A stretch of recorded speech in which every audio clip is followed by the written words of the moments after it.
আপনাদের সকলকে স্বাগত ডিজিটাল খবরিলালে। আমি পূর্বা। এই মুহূর্তে সবথেকে বড় খবর, রেশন বন্টন দুর্নীতি কাণ্ডে গ্রেফতার করা হয়েছে শঙ্কর আঢ্য। বনগাঁ পুরসভার প্রাক্তন চেয়ারম্যান শঙ্কর আঢ্যর বাড়িতে কিন্তু আমরা দেখেছি গতকাল দিনভর তল্লাশি চালায় ইডি। টানা 17 ঘন্টা তল্লাশি চালানোর পর কিন্তু শঙ্কর আঢ্যকে গ্রেফতার করেছে ইডি আধিকারিকরা। আমরা কিন্তু জানি শঙ্কর আঢ্য বনগাঁ পুরসভার প্রাক্তন চেয়ারম্যান, সেই সঙ্গে জ্যোতিপ্রিয় মল্লিকের ঘনিষ্ঠ। রেশন বন্টন দুর্নীতি কাণ্ডে জ্যোতিপ্রিয় মল্লিক কিন্তু এই মুহূর্তে ইডির হাতে বন্দী রয়েছে এবং বাকিবুর রহমানও কিন্তু এই মুহূর্তে ইডির হাতে বন্দী রয়েছে। রেশন বন্টন দুর্নীতি কাণ্ডে জ্যোতিপ্রিয় মল্লিক ঘনিষ্ঠ হওয়ার জন্যই কিন্তু গ্রেফতার হয়েছে শঙ্কর আঢ্য। সেই সঙ্গে ইডির সূত্রে কিন্তু দাবি হচ্ছে যে জ্যোতিপ্রিয় মল্লিকের যত কালো টাকা ছিল, রেশন বন্টন দুর্নীতির এই কালো টাকা কিন্তু হাওয়ালা মারফত দেশ বিদেশে পাঠাতো এই শঙ্কর আঢ্য, তার প্রমাণ রয়েছে ইডির হাতে। ইডি যখন শঙ্কর আঢ্যর বাড়িতে তল্লাশি চালায়, টানা 17 ঘন্টা তল্লাশি চালিয়ে গ্রেফতার করে যখন তাকে সিজিও কমপ্লেক্স কলকাতায় রাত্রেবেলায় যখন নিয়ে আসার চেষ্টা করে, তখনও কিন্তু ইডি আধিকারিকদের উপর হামলা চালানো হয়। আমরা কিন্তু দেখেছি যে গতকাল যে দুই জায়গায় ইডি আধিকারিকরা অভিযান চালিয়েছিল, একটি সন্দেশখালী এবং বনগাঁ। সন্দেশখালীর সেই ঘটনা কিন্তু আমরা গতকাল দিনভর দেখেছি, আর ঠিক তারই পুনরাবৃত্তি হয়েছে কিন্তু যখন শঙ্কর আঢ্যকে গ্রেফতার করা হয় তার বাড়ি থেকে। বনগাঁর যে বাড়ি রয়েছে শিমুলপুরে, সেখান থেকে কিন্তু তাকে গ্রেফতার করা হয়েছে। বনগাঁ শিমুলপুরে শঙ্কর আঢ্যর বাড়িতে, নিজের বাড়িতে, ভাইয়ের বাড়িতে, শ্বশুর বাড়িতে এবং তার দুই যে কর্মী রয়েছে তাদের বাড়িতে পর্যন্ত কিন্তু ইডি তল্লাশি চালিয়েছে।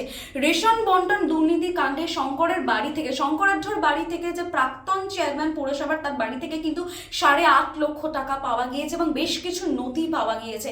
তাই জন্য ইডির যে উত্তর জিজ্ঞাসাবাদ করা হয়, সেই জিজ্ঞাসাবাদের উত্তরে কিন্তু অসঙ্গতি পাওয়ার পরেই কিন্তু গ্রেফতার করা হয় শঙ্কর আঢ্যকে। এবং ইডি বারংবার কিন্তু দাবি করে আসছে যে জ্যোতিপ্রিয় মল্লিকের কালো টাকা কিন্তু সাদা করা হয়েছে। এই আঢ্যর একটি সংস্থার একটি রয়েছে, সেই সংস্থা কিসের বেআইনি অর্থ লগ্নি করা হয়।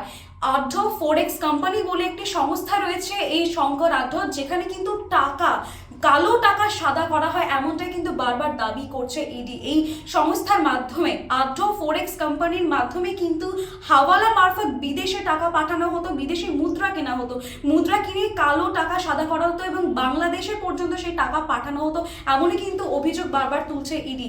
আজকে কিন্তু সিজিও কমপ্লেক্স থেকে এবং আগে আদালতে পেশ করা হবে এবং ইডি কিন্তু চাইবে তার আজকে ফুল হেফাজত নিতে, কারণ রেশন বন্টন দুর্নীতি কাণ্ডে আর কোথায় কই মূল ছড়িয়ে রয়েছে দুর্নীতির এবং কত টাকা কার কাছে কোন মারফত পৌঁছেছে বা প্রভাবশালী আর কারা কারা রয়েছে সেই নাম কিন্তু খুঁজে বার করতে ইডি তৎপর। রেশন বন্টন দুর্নীতি কাণ্ডে আমরা কিন্তু দেখেছি বাকিবুর রহমান, তারপরে বনমন্ত্রী জ্যোতিপ্রিয় মল্লিক, এরপরে কিন্তু গ্রেফতার হলো জ্যোতিপ্রিয় মল্লিকের ঘনিষ্ঠ শঙ্কর আঢ্য। আর বলা চলে যে এই শঙ্কর আঢ্যর কিন্তু রাজনীতিতে আসা একেবারে জ্যোতিপ্রিয় মল্লিকের হাত ধরেই। 2005 সালে তিনি কাউন্সিলর হন, তারপরে চেয়ারম্যান হন। আর এই সমস্তটাই কিন্তু জ্যোতিপ্রিয় মল্লিকের সঙ্গে থাকার পরে কিন্তু তিনি রাজনীতিতে এসেছেন। আর বর্তমানে জ্যোতিপ্রিয় মল্লিকের স্ত্রী, বনগাঁ পুরসভার ভাইস চেয়ারম্যান জ্যোৎস্না আঢ্য, তিনি কিন্তু অভিযোগ করছেন যে গতকাল রাত্রে 12টা নাগাদ জ্যোতিপ্রিয় মল্লিকের একটি চিঠি এবং নাম করে কিন্তু ইডি আধিকারিকরা শঙ্কর আঢ্যকে গ্রেফতার করে। ঠিক রাত 1টা নাগাদ কিন্তু শঙ্কর আঢ্যকে তার বাড়ি শিমুলপুর থেকে, বনগাঁ থেকে কিন্তু ইডি আধিকারিকরা নিয়ে আসে কলকাতা সিজিওতে। এই মুহূর্তে কিন্তু বলা চলে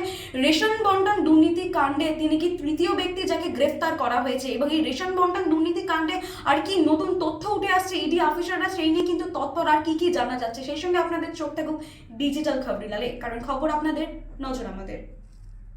ডিজিটাল খবরিলাল, খবর আপনাদের, নজর আমাদের।